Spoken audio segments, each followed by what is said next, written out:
All right, guys, so a lot of our clients we work with is looking to replace the 9-to-5, income, right? So they're looking for someone that's going to break even quickly, get a ramp up really quick. So talk on that a little bit, Ross. Yeah, the quick break even is such a big deal for a lot of our clients, specifically the 9-to-5s, because they're making a big leap into really kind of the unknown, and they're normally making a really good salary, and they're trying to figure out what that next step looks like.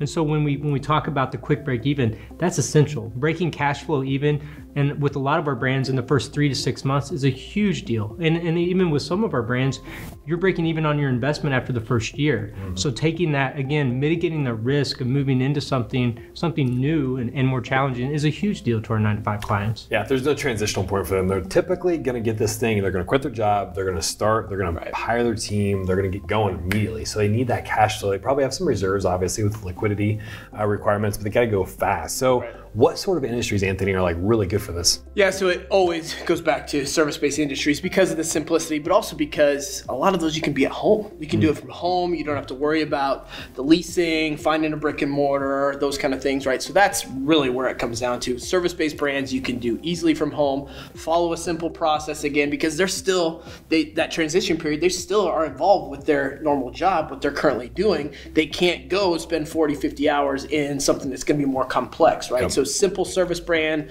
home-based that you can do from home, simple, low employee count, those kind of things. Yep. That's huge, right? Good point. So think about traditional, let's say restaurant, right? Mm-hmm. So you find the lease, you sign the franchise agreement, and then you get into, got to find a lease, right? Got to find that perfect location, which takes forever. I mean, I've been through this process. One time it took me a year to get a lease signed, you know? So, you find that perfect location, then you start the build out. So you do the build out, and then you do the training, then you do the opening. Pretty soon you're 2 months into this thing potentially, so at that point that is 2 years where you're not going to be able to have cash flow. Versus service, you can be up and going. Sometimes you sign a franchise agreement, get training within 30 to 45 days, you're cooking within 60 days potentially. And I've seen it happen to where, okay, the most exciting time is when you first getting involved and going through the training and doing the all that stuff in the franchising world. So right at the start, but if you're waiting and delayed gratification for too long, some of the luster goes away, and then that can cause problems down the road too, just from a mindset standpoint, right? Yep. So that can be really a challenge for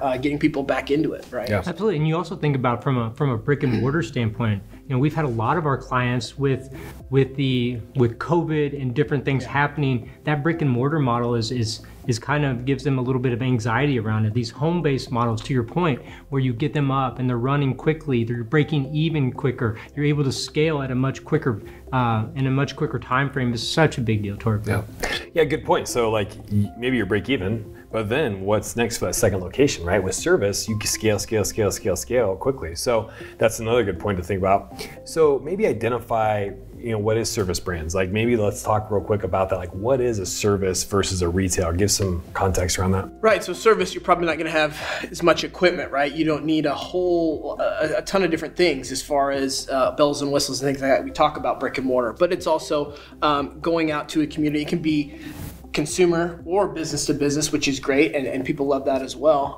But it's going to and providing a service rather than a product, right? Yep. Pretty simple. Right. And you talk about territories. We talk about this a lot, where with service brands, you're buying a territory and you're taking your service to the people. I mean, every single day we see these vans driving around, whether it's water mitigation, insulation, it could be a guttering business. We see these vans, and you're able to take your business out to the community versus trying to get people to come to you. It's convenience. Convenience. Yes. Yeah, absolutely. 100% there.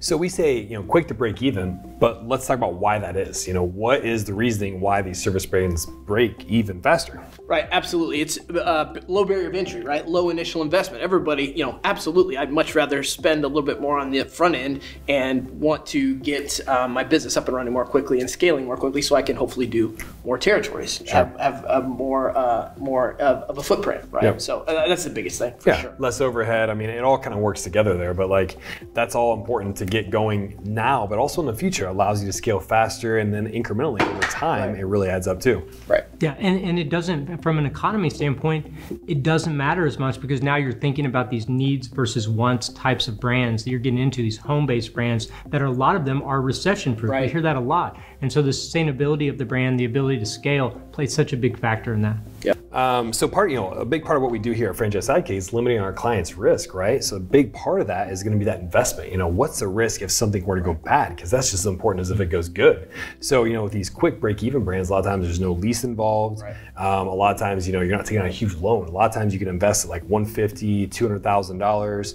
Maybe that's a non-collateral loan through the SBA. So that risk on the backside is also not there, which is huge as well.